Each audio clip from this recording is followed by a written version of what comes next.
Britain అణ్వస్త్రాలు కలిగిన తొలి Islamic దేశంగా మారబోతోంది. గతేడాది జనవరిలో అమెరికా ఉపాధ్యక్షుడు జేడీ వాన్స్ చేసిన వ్యాఖ్య ఇది. అప్పట్లో ఈ కామెంట్ తీవ్ర చర్చనీయాంశమైంది. మిత్ర దేశాన్ని అమెరికా ఈ స్థాయిలో విమర్శించడం ప్రపంచాన్ని ఆశ్చర్యపరిచింది. సీన్ కట్ చేస్తే ఇప్పుడు ఇజ్రాయెల్ పీఎం కూడా అదే రిపీట్ చేశారు. యూకేను ఇస్లామిక్ రిపబ్లిక్ ఆఫ్ బ్రిటన్ గా పేర్కొంటూ వాన్స్ వ్యాఖ్యలను గుర్తు చేశారు. ఆ వ్యాఖ్యలు ఇప్పుడు మరోసారి హాట్ టాపిక్ అవుతున్నాయి. ఇంతకు అమెరికా, ఇజ్రాయెల్ నేతలు బ్రిటన్ను అణ్వస్త్రాలు కలిగిన తొలి ఇస్లామిక్ దేశంగా ఎందుకు అభివర్ణిస్తున్నారు? పశ్చిమాసియా ఉద్రిక్తతల్లో యూకే వైఖరి నెతన్యాహు ఆగ్రహానికి కారణమా? మరి జేడీ వాన్స్ విమర్శలకు రీజన్ ఏంటి? Let's watch. ఒకప్పటి గ్రేట్ బ్రిటన్ ఇస్లామిక్ దేశంగా మారిందా? వాన్స్, నెతన్యాహు వ్యాఖ్యల వెనుక ఉద్దేశం ఏంటి? యూకే పూర్తిగా ఇస్లామిక్ శక్తుల చేతుల్లోకి వెళ్ళిందా? I was talking with a friend recently, and we were talking about, one of the big dangers in the world, of course, is nuclear proliferation, though, of course, the Biden administration doesn't care about it.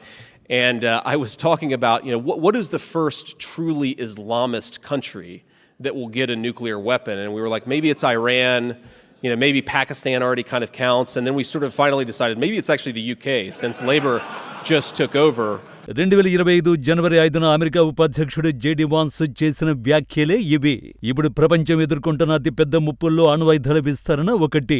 ప్రపంచంలోనే అణ్వాయుధాలు కలిగిన తొలి ముస్లిం దేశం ఏదనే ప్రశ్న వస్తే ముందుగా మేము Iran, Pakistan అవుతాయేమో అనుకున్నాం. కానీ చివరకు యూకే అని నిర్ణయించుకున్నాం.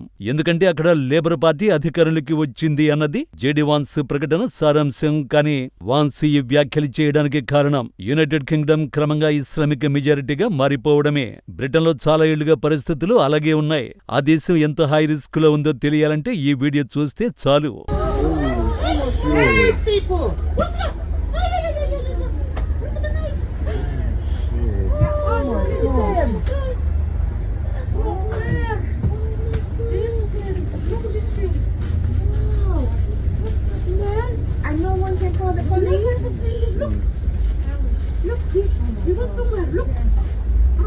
This guy, the police. Yeah, shut the door on them, man. Yeah, hello. Look at them. Look at them. London నడివీధిలో జరిగిన ఘటన ఇది. ఈ వీడియోను సోషల్ మీడియాలో పోస్ట్ చేసిన యూకే పౌరుడు ఇస్లామోఫోబియా లాంటివేం లేవని నిగిల్ ఫరేజ్, లీ ఆండర్సన్, టామీ రాబిన్సన్, సుయలా బ్రేవమన్ చేసిన వ్యాఖ్యలు 100% నిజమని రాసుకొచ్చారు. చివరగా ఇది సాదిక్ ఖాన్ లండన్ స్థానాన్ని కంక్లూడ్ చేశారు. ఎందుకంటే లండన్ మేయర్గా పాకిస్తాన్ సంతతికి చెందిన లేబర్ పార్టీ నేత సాదిక్ ఖానే ఉన్నారు. బ్రిటన్లో చాలా కాలంగా పాకిస్తాన్లో స్థిరపడుతూ వస్తున్నారు. వీరి ఆలోచనలు ఎలా ఉంటాయో కానీ 20 ఏళ్ల కిందటి నుంచి పాకిస్తాన్కు చెందిన వ్యక్తులు గ్రూమింగ్ గ్యాంగులుగా ఏర్పడ్డారు. వారి పని బ్రిటన్ యువతలతో పరిచయాలు పెంచుకోవడం, వారితో శారీరక సంబంధాలు పెట్టుకోవడం, బ్లాక్మెయిల్ చేయడం లాంటివి చేయడమే. 2000 సంవత్సరంలో షురు అయిన ఈ ఘటనలు విపరీతంగా బయటపడ్డాయి. ముఖ్యంగా యార్క్షైర్, రోజ్డేల్, టోటెన్హామ్, ఇతర ప్రాంతాలలో బ్రిటన్ బాలికలు అనేక మంది ఈ గ్యాంగుల ధాటికి బలైపోయారు. ఈ ఘటనలన్నీ యాదృచ్ఛికంగా జరగలేదని, గ్యాంగులుగా ఏర్పాటు చేశారని బ్రిటన్ పోలీసులు ఆలస్యంగా గుర్తించారు.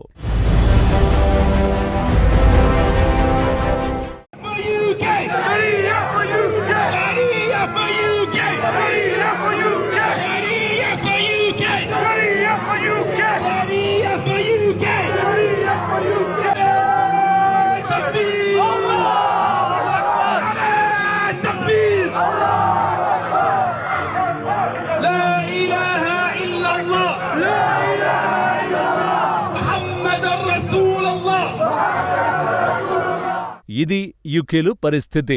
ఆ దేశంలోని కొన్ని ప్రాంతాల్లో బహుభార్యత్వం, షరియా చట్టం అమల్లో ఉన్నాయి. యూకేలో ఇప్పుడు పుడుతున్న పిల్లలకు అత్యధిక మంది పెడుతున్న పేరు మహమ్మద్. ఇటీవలే ఈ విషయం వెలుగులోకొచ్చింది. అంటే బ్రిటన్ జనాభాలో ముస్లింల పెరుగుదల అధికంగా ఉందన్నమాట. ఇప్పుడు మరో విషయం వెలుగులోకొచ్చింది. ముస్లింలు అత్యధికంగా షరియా కోర్టులు యూకేలో నడుపుతున్నారని తేలింది. యూకే చట్టాలను సైతం కాదని వారు తమ సొంత చట్టాలను అమలు చేసుకుంటున్నారు. అది బ్రిటన్ ప్రజల్లోనూ ఆందోళన కలిగించే అంశంగా మారింది. షరియా చట్టాన్ని అమలు చేసి కోర్టు కోర్టులు యూకేలో 85 ఉన్నట్లు తాజాగా వెలుగులోకొచ్చింది. ఇస్లామిక్ రూలింగ్ కు యూకే వెస్టర్న్ క్యాపిటల్ గా మారుతుందనే ఈ కారణంగానే విశ్లేషణలు ప్రారంభమయ్యాయి.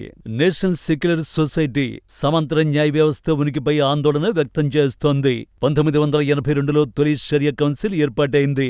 Islamic sharia council of Great Britain and Northern Ireland తూర్పు లండన్లోని లేటన్ కేంద్రంగా ఉంది. ఇది విడాకుల సమస్యలు పరిష్కరించే స్వచ్ఛంద సంస్థగా ప్రారంభమైంది. ఇంగ్లాండ్, వేల్స్లోనూ ముస్లింలు ఈ ఇస్లామిక్ కోర్టులనే ఆశ్రయిస్తున్నారు. מה שנקרא ברפובליקה האסלאמית של בריטניה, לך תמצא את זה. לא אירופאית, כל אירופה כבר נהייתה כזאת, לא זה כאילו... כן, אבל מישהו אמר שאתה יודע, הרפובליקה האסלאמית הראשונה עם נשק גרעיני תהיה הרפובליקה האסלאמית של בריטניה, בסדר, אוקיי. ప్రస్తుతం బ్రిటన్లో పరిస్థితులకు లేబర్ ప్రభుత్వమే కారణమనేది నాడు వాన్స్ వాదన.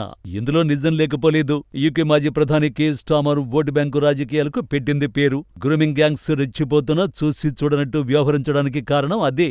ఆ పార్టీకి ముస్లింల మద్దతు కీలకం. వారి ఓట్ల కోసం తమ దేశంలో షరియా చట్టాలు అమల్లోకి వస్తున్నా చూసి చూడనట్టే వ్యవహరించారు.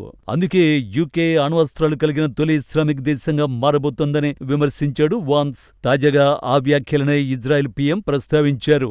అయితే నెతన్యాహు విమర్శలకు కారణం కేవలం యూకేలో పెరుగుతున్న ముస్లిం జనాభా ఒక్కటే కాదు. పశ్చిమాసియా ఉద్రిక్తతల్లో లేబర్ పార్టీ వైఖరి కూడా. ఇజ్రాయెల్ ప్రధాని బెంజమిన్ నెతన్యాహు బ్రిటన్ విధానాలపై తీవ్ర విమర్శలు గుప్పిస్తూ యూకేను ఇస్లామిక్ రిపబ్లిక్ ఆఫ్ బ్రిటన్ గా పేర్కొనడానికి ప్రధానంగా బ్రిటన్ విదేశాంగ విధానాలు, దేశ రాజకీయ పరిస్థితులే కారణం. బ్రిటన్లో లేబర్ పార్టీ అధికారంలోకి వచ్చిన తర్వాత గాజా యుద్ధంలో అంతర్జాతీయ మానవతా చట్టాల ఉల్లంఘన జరిగే ప్రమాదం ఉందంటూ ఇజ్రాయెల్కు చేసే కొన్ని రకాల ఆయుధ ఎగుమతుల లైసెన్సులను బ్రిటన్ ప్రభుత్వం సస్పెండ్ చేసింది. తమ ఉనికి కోసం పోరాడుతున్న సమయంలో బ్రిటన్ వంటి మిత్రదేశం ఇలాంటి నిర్ణయం తీసుకోవడాన్ని ఇజ్రాయెల్ ప్రభుత్వం తీవ్రంగా తప్పుబట్టింది.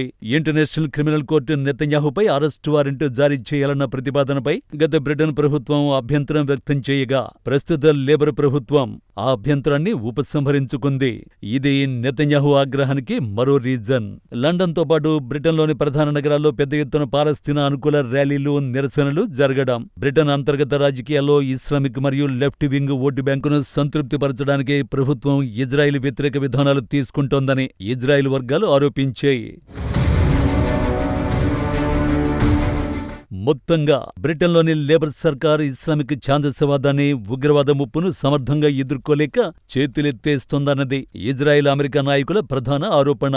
భావ ప్రకటన స్వేచ్ఛ, లౌకికవాద ముసుగులో తీవ్రవాద ధోరణిని ప్రోత్సహిస్తూ అంతర్గతంగా పెరుగుతున్న ఇస్లామిస్ట్ శక్తుల ఒత్తిడికి తలొగ్గి బ్రిటన్ తన పాశ్చాత్య ప్రజాస్వామ్య విలువలను, మూలాలను పూర్తిగా కోల్పోతుందనే ఉద్దేశంతోనే నెతన్యాహు ఆ ఘాటైన వ్యాఖ్య చేశారు. అటు అమెరికా ఉపాధ్యక్షుడు జేడీ వాన్స్ చేసిన హెచ్చరికలైనా, ఇటు నెతన్యాహుకు సంబంధించిన ఇస్లామిక్ రిపబ్లిక్ ఆఫ్ బ్రిటన్ విమర్శలైనా వాటన్నింటి వెనుక ఉన్న అసలు భయం ఒక్కటే.